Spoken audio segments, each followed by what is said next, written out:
اگر نماز کو ضائع کر دیا، نماز اللہ کا سب سے بڑا حکم ہے اور یہ مسلمان کی پہچان ہے، مسلمان اور کافر کے درمیان نماز کا فرق ہے۔ اگر نماز کو ضائع کر دیا تو یاد رکھنا آپ کے کوئی کام بھی سیدھے نہیں ہوں گے، ہر کام الٹ ہوگا۔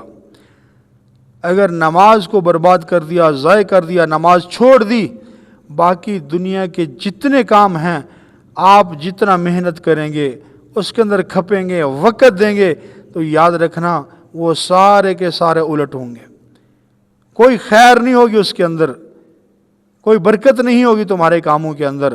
اس لیے نماز کو سب سے پہلے مقدم کرو۔ فرمایا کہ جو صبح نماز پڑھ کر بازار کی طرف جاتا ہے اس کے ہاتھ میں رحمان کا جھنڈا ہوتا ہے، اور جو نماز نہیں پڑھتا اس کے ہاتھ میں شیطان کا جھنڈا ہوتا ہے۔